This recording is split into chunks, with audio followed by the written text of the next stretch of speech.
Hi everyone, welcome to this Netasia webinar where we are going to dive into the murky world of cyber fraud and look at retail under attack. We've got some exciting true crime stories with you about automated fraud, the kind of attacks that retailers are seeing, and some investigations we've done to give you some insights into that world. I'm James Middleton, one of the hosts. I look after product marketing here at Netasia, but in a former life, I was a journalist who specialized in cybersecurity and did some of my own research into the criminal underworld. And I'm joined today by Matthew Gracie McMinn, known internally as MGM, and a man who goes by many names on the deep and dark webs as well, I'm sure. Matt heads up our threat intelligence and threat research teams and handles our research and investigation into the criminal underworld. Do you just want to give us a quick overview of what a day looks like in your life, Matt? Sure.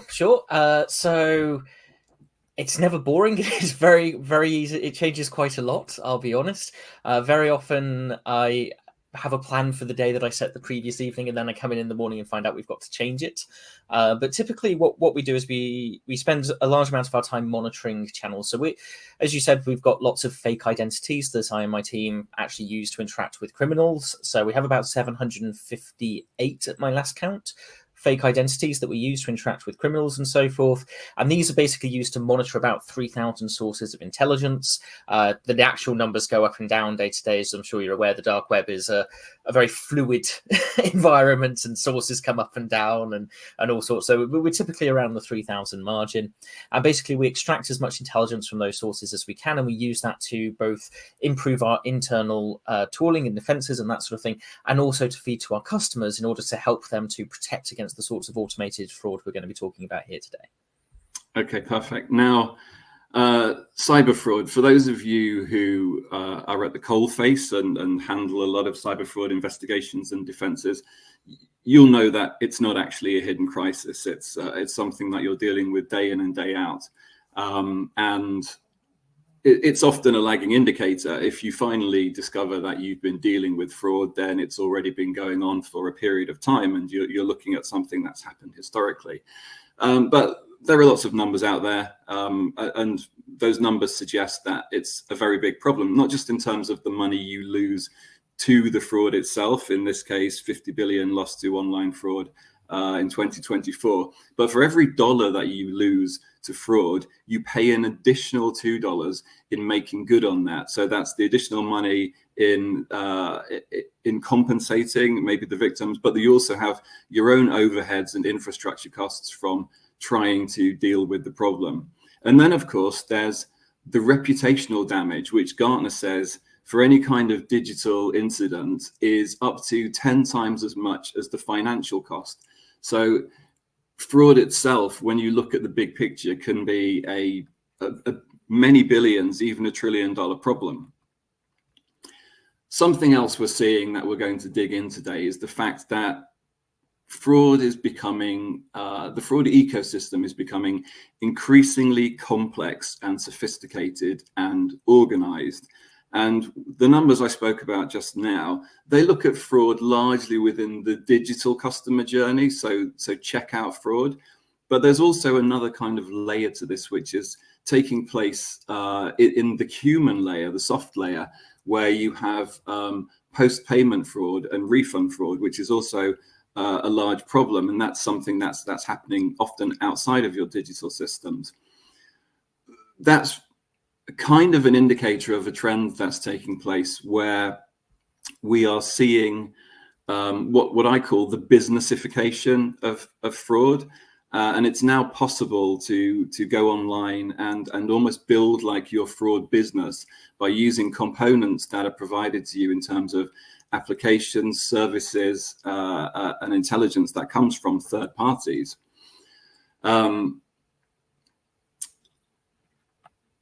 Now, we're just going to give you a little bit of a flavor of that criminal ecosystem and some of the personalities we've tangled with in the past. So this one alias, the Blonde Pigeon, he's what we would call like a wannabe influencer. So this is someone that has their own Telegram fan channel with thousands of subscribers. They actually sell some of these services I talk about in terms of instructions and guides how to commit fraud against various different targets. These people are largely responsible for the normalization of fraud. So within millennials, it's kind of becoming almost accepted that, you know, you can go online and if you scroll through TikTok for a few minutes, you might get hit with some kind of something positioned as like a how to hack the retailers, such as like a how to hack Amazon. And what they're talking about is initiatives or techniques where they know that these retailers are not probably going to investigate something at a certain value. They're not going to question you if you make a claim against certain products. What they're actually giving you instructions how to do is to commit fraud. It's just being packaged as something that's very, very normal. It's very much tied into the sort of hustle culture you see on these social media platforms. Is what I'd probably add there. You know, these sorts of, oh, how to make a quick bit of money, particularly in the cost of living crisis, you know, global economic disruption going on over the last few years since COVID through to today. People are worried about their incomes and so forth, and people are looking at, is there additional ways I can make money? And if you go onto your TikToks, your Instagrams, your Reddits, and you look into methods for making money, these things are being advertised very, very firmly as a sort of part of that hustle culture of, you know, there's no one really suffering from this. You know, it's a sort of victimless crime, really. Is it even a crime? Probably not. And it's got to the point where I also do some lecturing at university, and I actually spoke to my students, the undergraduates, and said, have you heard of this? And they all went, oh, yeah, we all know people who do that. Is it actually a criminal? I was like, yes, it probably is. And when you say people who do this, I'm assuming you probably do it yourselves. Please stop, because it is criminal. It's absolutely criminal. But these groups are keen to portray it as a sort of grey, ethical, legal area that can be exploited for a bit of quick cash. So moving on to the group in the middle who we've given the name as the alias Rubber Duck. I'd call these like semi-professional fraudsters. So this is effectively a bunch of university students that we've been tracking. And they're offering the capabilities to perform refund fraud as a service, presumably while they're also at university getting an education. And you can see here the impact of these activities. So these guys managed to generate around 650K in profit over 18 months, but they've done over $6 million worth of damage to retailers. And that sort of shows the impact from the activities.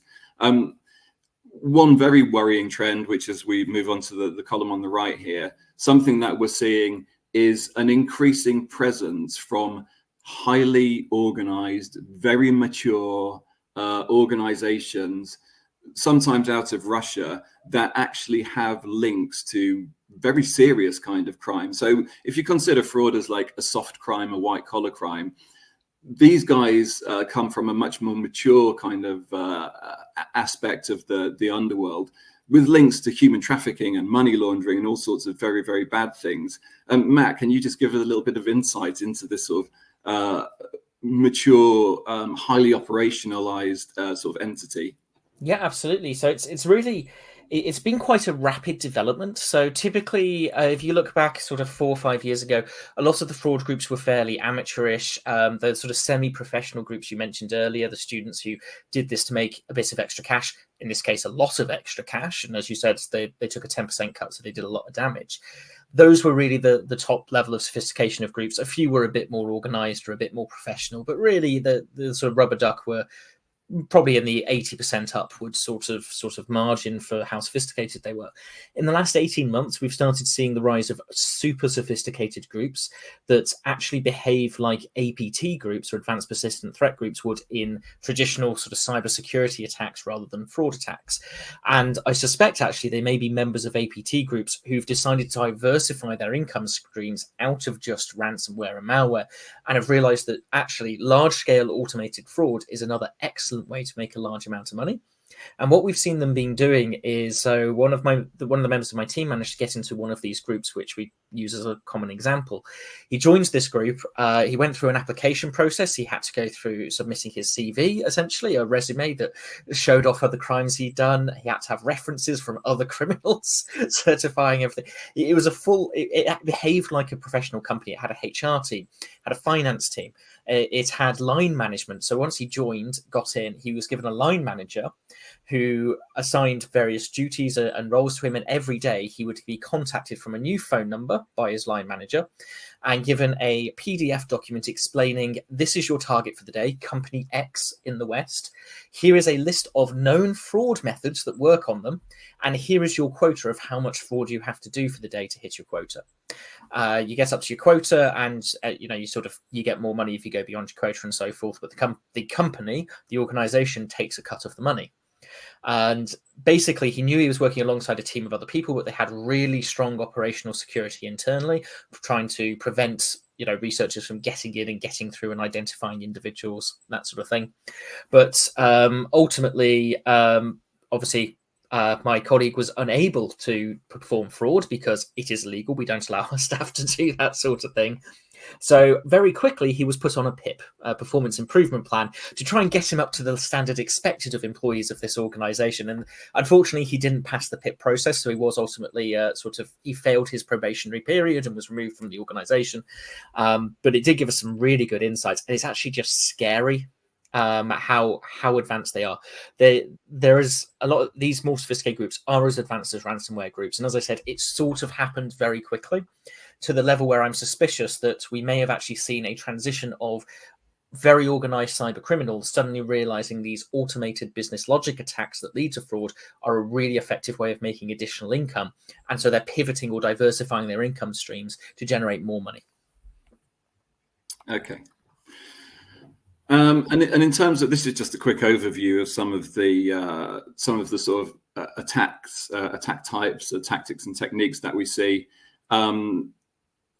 One of the things that we're going to pick up on a bit later is the fact that these criminal organizations are actually, that we're talking about business logic attacks here rather than traditional cyber attacks. And these organizations are taking the time to study their target websites and understand how those websites work, how these companies' business processes work, so that they can look for ways of manipulating or exploiting processes so that those processes continue to work as intended and behave as expected.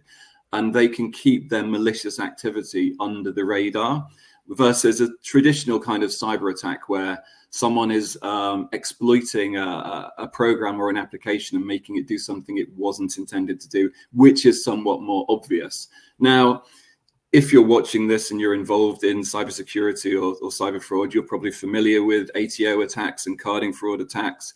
We're going to dig into refund fraud in a bit more detail in just a moment. But brand impersonation is another big one that we see in retail. Just very briefly, Matt, what is brand impersonation? So brand impersonation is where criminals essentially pretend to be your company and interact with members of the public as if they were your company. The most obvious way of doing this is phishing sites. That's the most famous. So someone creates a fake version of your website and hosts it somewhere and tries to lure customers to your page. However, we also see elements of it in everything from SMS messages. So I actually had one about 15 minutes before we had this conversation from someone claiming to be a delivery company, a logistics company over in the UK, saying, hey, we've got a delivery for you, but your address hasn't been saved properly. Please, could you confirm your address and your credit card and payment and blah, blah, blah. I was like, no, that's not happening. But that's essentially brand impersonation, that sort of thing. We also see people on social media creating fake versions of your corporate site.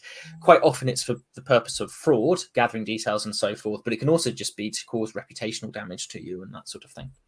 Okay. I think we've already touched upon the fact that there's money to be made here.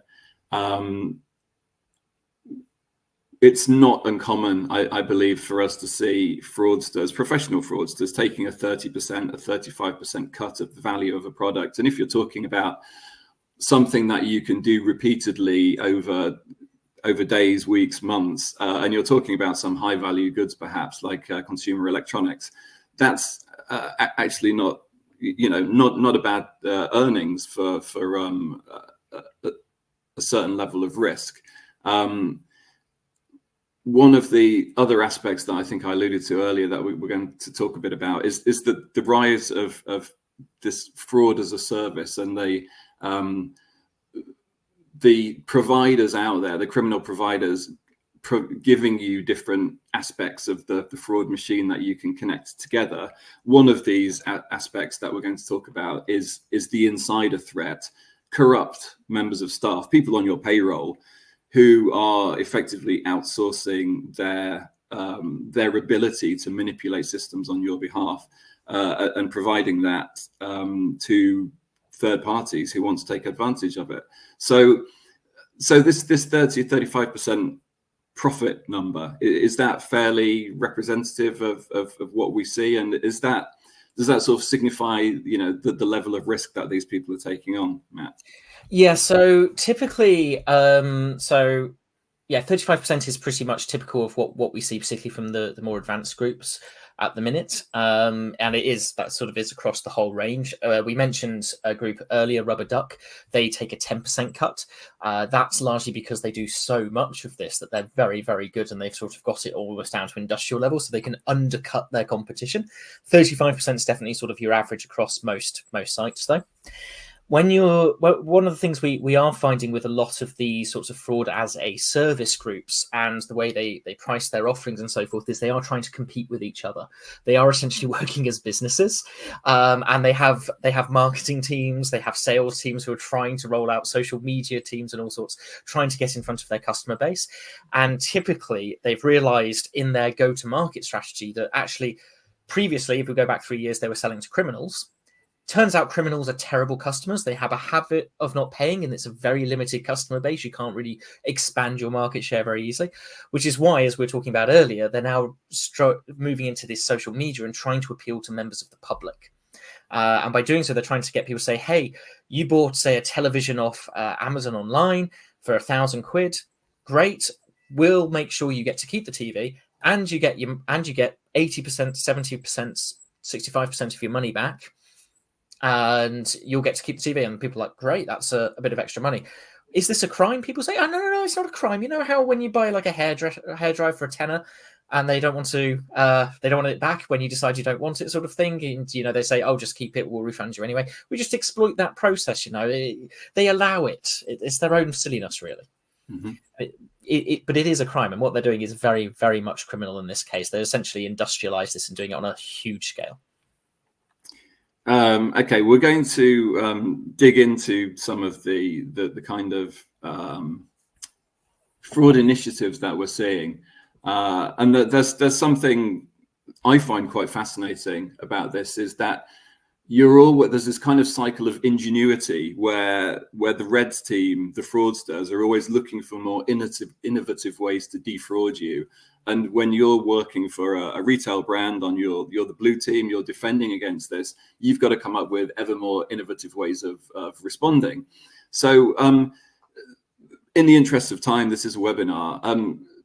Let's just pick a couple of these tactics or techniques here and just do some explainers, Matt. So boxing services. Essentially a specialist who tampers with boxes to make it look like the item was returned, but someone intercepted the box in transit and removed the item. I think Lost in Transit did not arrive, fairly self-explanatory. Scanning services, though, what's... Essentially, so their job is to make it so that the tracking ID essentially doesn't work. So it gets through the initial checks by the logistics company, say your FedEx, your DPD, whoever picks up the box. They scan it in, it all checks out fine, gets a bit further along the chain before it gets to the end point, disappears into the ether. A common one we see is actually disappearing ink on the tracking ID. You print your own out, print it out in disappearing ink, have it shipped off.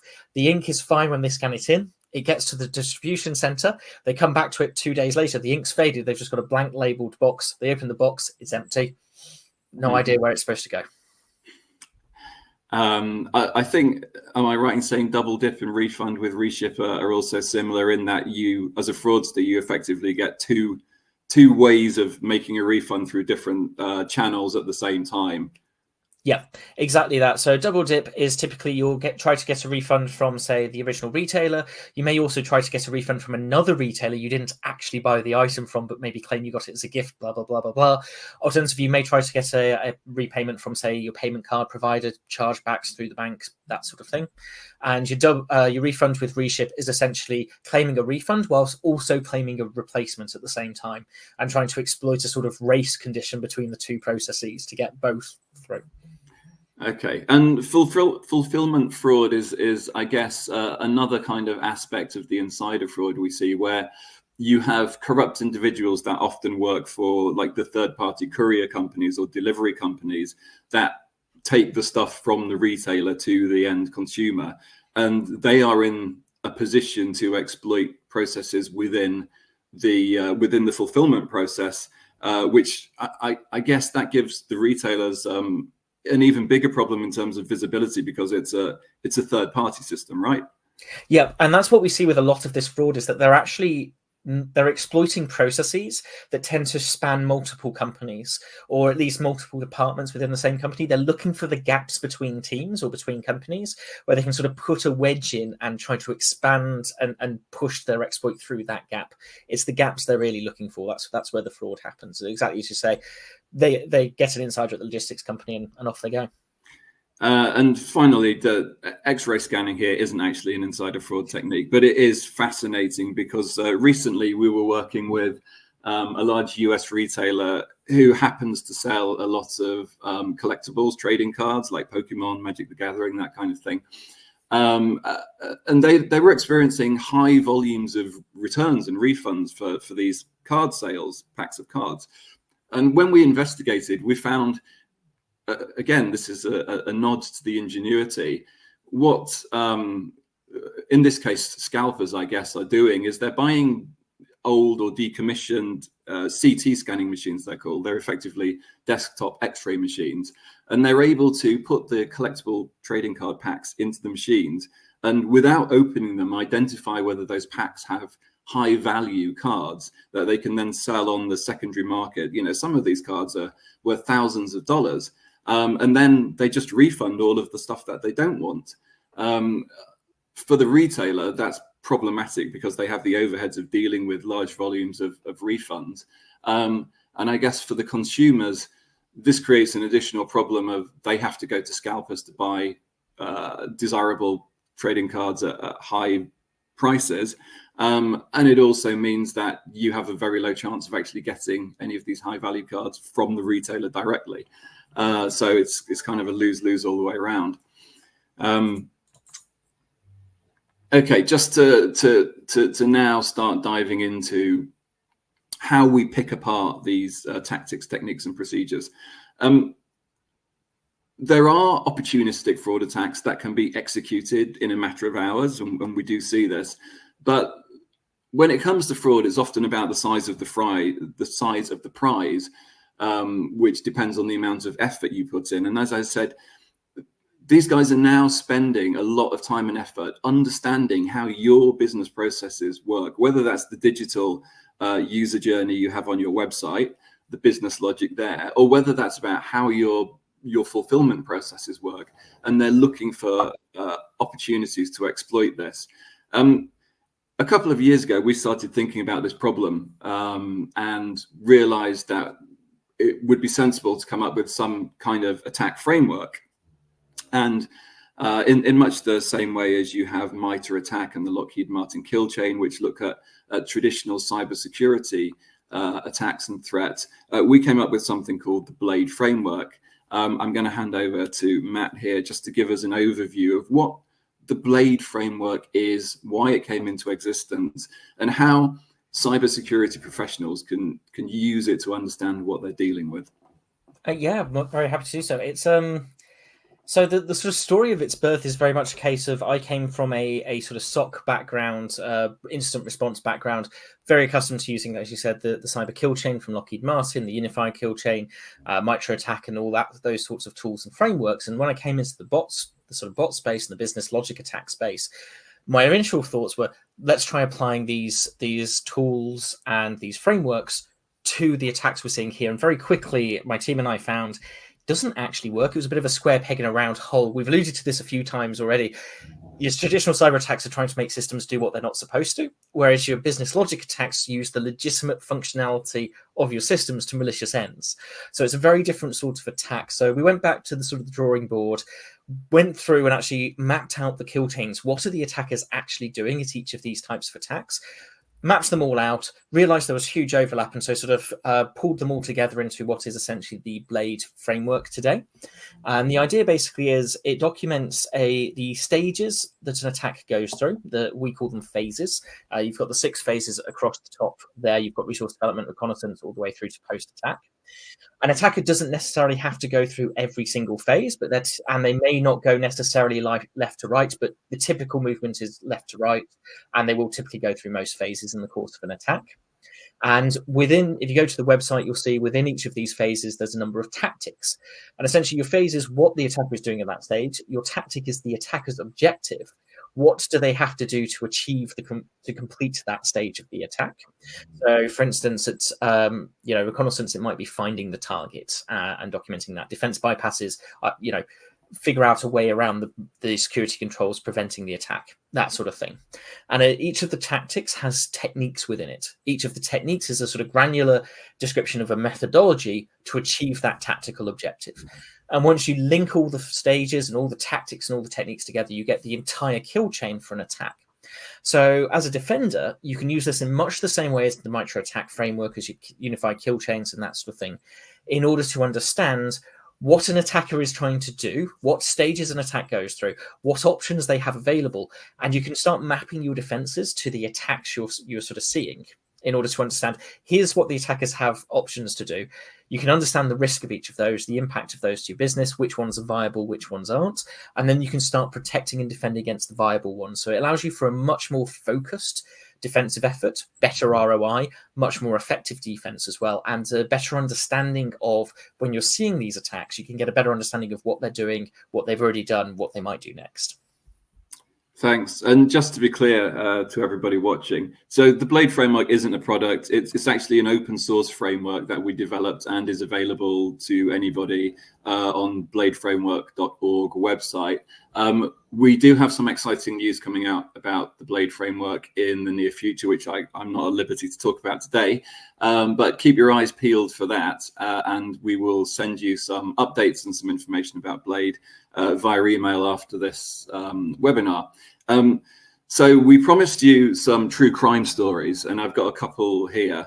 We're going to look at the 2 different aspects here. One is kind of the crime within the digital sphere, within the digital user journey, and the other is going to be more on the aspect of the insider threats. Now, here we're talking about a German retailer that we did some work with, and they'd been suffering from consistent ATO, account takeover attacks for 4 months, and they'd been unable to solve the problem internally. They then involved German law enforcement for another number of months, who tried to crack the case without success. And then they got in contact with Netacea, and Matt and the Threat Intelligence Center then took over. And what happened next? So as you say, we sort of took over. They engaged us to see if we could help identify potential who could potentially be launching these attacks. And we basically went away, and given the information they had provided us with, we were able to identify 5 criminals, 5 members of the criminal underworld, who we thought were likely candidates for the person who could be behind this attack. It's possible that it may in fact have been a group. Those 5 individuals did not seem to be working together, not least because they didn't all speak the same language. Not all of them spoke German, for instance, which was quite interesting. But we were, at least a couple of them could have been working together and that sort of thing. So we had a bit of a look into these individuals, trying to figure out the one most likely to be the candidate for the attacks, the criminal actually launching these attacks. And we sat down with the retailer and with German law enforcement, went through our results, and we were asked to gather evidence on the one that, based on German law enforcement's own efforts, also aligned with this is probably the most likely candidate here. So we're asked to engage with the threat actor, approach him as though we're another member of the criminal underworld, interested in working with him, try to get some of the accounts that he'd taken over off him so we could triangulate those back in the customer system to understand, is this individual the one who actually took over these accounts and so forth. So we captured those accounts off him, shared those details with the retailer and German law enforcement, all gathered according to German legal regulations and so forth, and it's all been sent to the German law enforcement to aid in the prosecution. So essentially, it was as much as a true crime story for people like me and my team who do this day in, day out. It was very much a textbook case of engage with the threat actor, convince them you're on their side, get evidence on them, take it away. You know, they're not the criminals aren't the only ones with the inside man at the end of the day. Okay, so that was a look at persistent ATO attacks, which I'm sure many of our viewers will be familiar with and is a problem they face as well. Now looking at something, a story that existed, I guess, within the human layer, we started working with a very large US retail organization, and almost immediately managed to find some corrupt insiders that were selling their access to internal systems to the criminal ecosystem. What are we looking at here, Matt? So what you're looking at here is some Telegram posts. For those not familiar, Telegram is a messaging platform like WhatsApp, WeChat in China, Line in other parts of the world, that sort of thing. It's quite popular amongst criminals. They like using it. There's lots of channels in there that criminals use to advertise. Remember, these are businesses. These are people. It's fraud as a service. These are people trying to sell their capabilities. So they have to advertise. And what we have seen here is a number of individuals who are working at this company who are essentially advertising their ability to process refund claims that may be fraudulent. So they were saying, if you make a refund claim, I will make sure it gets through the checks and controls, in the end of the company, at a price of, say, 35% of the value of the refund. So you'll get your 65% of your money back. I'll take the other 35% and I'll make sure it gets through, sort of thing. You know, it's very much a sort of typical corrupt insider case. We see sort of two typical ways this happens. Either an insider, a member of an employee, a legitimate employee, sort of decides to go rogue and starts advertising in these channels, thinks there's a way of making money here. The other way we've seen it doing is actually organized fraud groups will intentionally wait for job adverts to come up and then send members of their group to apply for the job, get the job, and then process the refunds that way. So you'll actually end up inadvertently hiring criminals into your organization. And I think the image on the right-hand side is what's known as a vouch, which is effectively some historical proof of previous frauds that they've successfully done for other. Yep. It's one of the ways we've been able to help several of our customers identify the insider threats. So quite often we will be able to engage with the insider on their behalf to try and extract identifying details. One of the most reliable ways of doing that is actually vouchers. So if the individual says, here's some previous orders I've processed, get enough of those, you can start triangulating down to the individual who processed those orders, and you then know who it is. Exciting stuff. This isn't a product pitch. This isn't a sales webinar. Just to give you some, Matt will give you some advice in a short while. But really, when you're looking at what constitutes an effective cyber fraud strategy, and just a heads up, we do have a report on cyber fraud in 2025 coming out in the next few weeks, which really dives into all of the kind of typologies we're seeing and helps you. It's a field guide, helps you as a cybersecurity professional or as an anti-fraud professional build a more comprehensive defensive strategy. But essentially what you want to have is both a proactive and a reactive response that encompasses a layered approach. So when you're thinking about being proactive, you want to look at intelligence that can help you identify the adversaries you're facing and the tactics, techniques, and procedures that they're using against you. This is effectively knowing your enemy. You also want to have an understanding of what your enemy knows about you, which is any kind of bypasses that they have available for your defensive solutions, whether that's like a WAF or a CDN or a specialist anti-bot solution, because bypasses exist out there, but they're very easily accessible. And that's really all you need to beat some of these defensive layers. And then, of course, as we've discussed, it's also helpful to be able to identify or triangulate any corrupt insiders within your organization who are basically bad guys on your payroll. But when it comes to having all of that intelligence, two things: you need the intelligence to be actionable, it's got to be useful to you, and you also need to be able to act on it. So this is where your reactive sort of strategy comes in, I guess. On day zero, the day of the execution of an automated attack, if we're talking about the kind of sophisticated attacks we see from bot operators who are able to dynamically change vectors, including IP addresses, user agents, other identifiers that tools might look for, they're able to do this dynamically and on the fly. You need solutions in place that are able to respond to those in real time and learn from the attacks that are taking place in order to come up with an effective real-time response. Now, I believe if the technology is working, you should get the ability to participate in a poll on the screen right now. So if you give us your thoughts on how confident you are in your current fraud prevention capabilities, I think what we'll do is we'll collate all of the data points here, and then we'll follow up with either like a short recorded video or an email giving you some insight into what you told us. And we may even make an addendum to this Cyberfraud report that I was talking about that looks into this. This is a subject that we are going to dig into in that report as well. So again, look out for that. Now, I'm just going to ask Matt to give us some insights and advice on what you can do today to improve your cyber fraud strategy.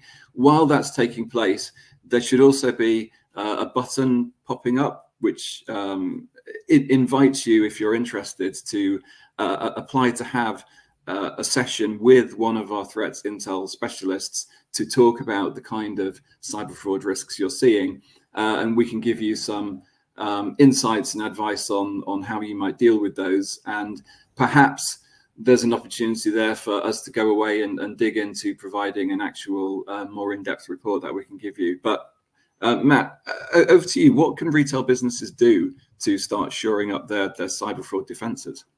I think the first thing I recommend any organization do is actually to understand the art of the possible. What is it that attackers could be doing to attack you? And I think the Blade framework is quite core to that. As you said, there's some big news coming regarding the Blade, so do look forward to that. But I think it's important, if you go to the Blade framework website, look in the top right, there's like a kill chains button. Click there, have a look at the definitions for different attack types. Have a look through the kill chains, the actual attack, how the attacks work and that sort of thing. And consider which ones are actually plausible, which ones are viable attacks on me. Because if you're not a retailer, you're probably not going to get hit by carding attacks or say refund fraud. If you don't ship physical items out, refund fraud's a lot harder to do against you, that sort of thing. So you want to look into what's actually possible. Once you understand what's viable against you, you want to look at your systems, your processes, your third-party relationships, and understand where the gaps are that people might be exploiting. And then from there, I'd say, now you've got an understanding of what my actual environment looks like from a business logic perspective. I understand what the viable threats are. Can I baseline what the actual threats are today? Can I see to understand? And that involves looking into threat intel sort of things, from say Necessary or someone else. Look at what's going on Telegram. What are people saying about your organization? That sort of thing. Understand what the actual threat actors are doing and saying. And then you can get an understanding of, okay, this is what they're doing against us. This is what they're saying. This is how easy it is for them or how hard it is for them. That's good and bad. Then you can start building controls. Too often, I see people jump straight to the building controls thing, and they often end up spending a lot of money fixing problems they don't have and not fixing the problems they do. Okay, thanks for that. Yeah, it's about understanding your threat universe, really, and then building an effective defense. So as I'd said that this wasn't a product pitch, but just to very quickly touch upon, for those of you not that familiar with Netacea, we do have a suite of products that help you build that layered defensive strategy against cyber fraud. And that combines the industry-leading threat intelligence that we've spoken about, that Matt heads up. We've got the fact that we are the creators of the Blade framework under our belt as well. We really, really understand this sector. And then we combine that with a software solution in terms of which is Netacea bot protection. And this is something, software that sits within your existing edge defenses and helps you, through the power of AI and machine learning, have a very capable real-time defense against these dynamic and very sophisticated bots that we're seeing. And just some proof points here. Companies that actually do have proactive fraud strategies are able to detect fraud faster and respond to it faster and reduce their losses.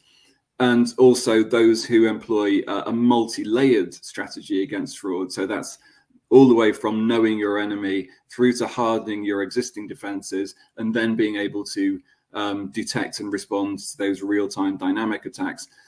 They're also able to eliminate or mitigate the vast majority of fraud that they see.